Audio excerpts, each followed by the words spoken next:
June was a hard month for NGX investors, honestly. The NGX All-Share Index hit an all-time high of 252,508 points in May 2026, and then it fell hard. By early July, the market had shed more than 23,200 points from that peak, and cumulative losses were approaching 13 trillion naira. Bank stocks were the hardest hit of the whole thing. GTCO shed 7.10% in one single session. UBA fell 3.70%. Zenith Bank fell 2.80%. Now, why did all of this happen?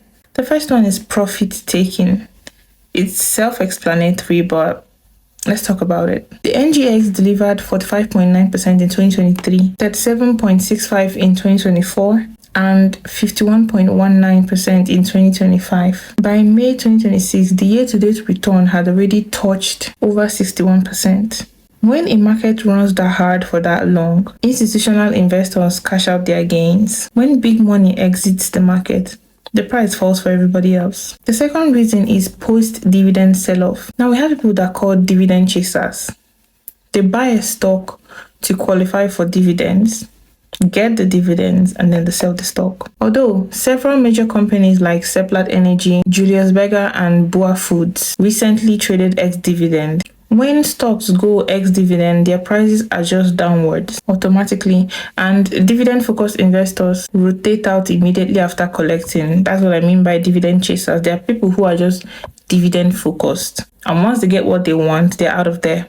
That kind of selling pressure compounds fast when multiple stocks are happening, like the same thing is happening to multiple stocks at once. The third reason is half-year portfolio rebalancing. As the first half of 2026 was coming to a close, institutional fund managers decided to rebalance their portfolio. So most of them reduced equity exposure and moved into fixed income. Now, don't get me wrong, this is a seasonal pattern that happens every year. It happens every year. June is usually like a really kind of bad month for stocks, but not a bad month per se. It's an opportunity to buy in. It's predictable. That's why I said like it's predictable, but it still hurts when it's happening. So, but we all know that we'll recover. That one is normal. The fourth reason is that treasury bills are competing hard right now. The 364-day treasury bill was offering 16 to 17% return.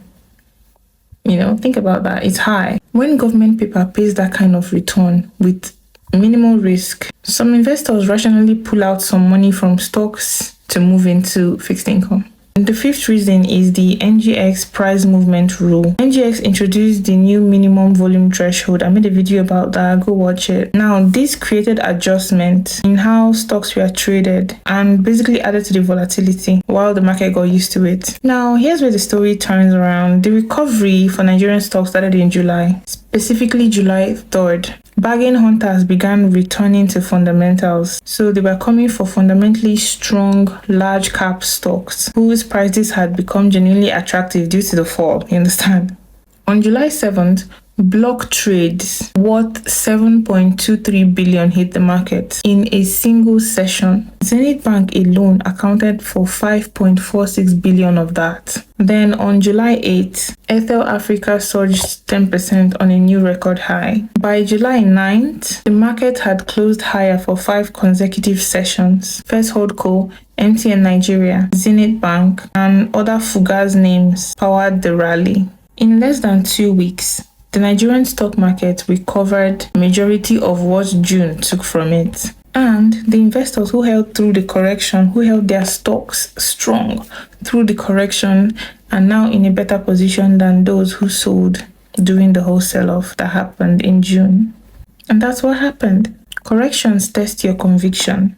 It's during this whole correction, market correction, that you will actually know if you are strong as an investor, if the fundamentals that made you buy into this stock are enough to hold you down.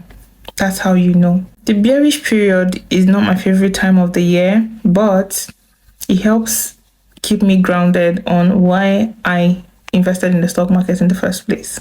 Everybody's favorite period is the bullish market, but sometimes you need to have some bearish momentum to be able to test your conviction and know if you're really sure about the stock you're holding. The NGX is proving once again that patience and information are the most powerful tools any investor can possess. And as always, follow me, like, share to anyone who fancies content that revolves around the US and the Nigerian stock market.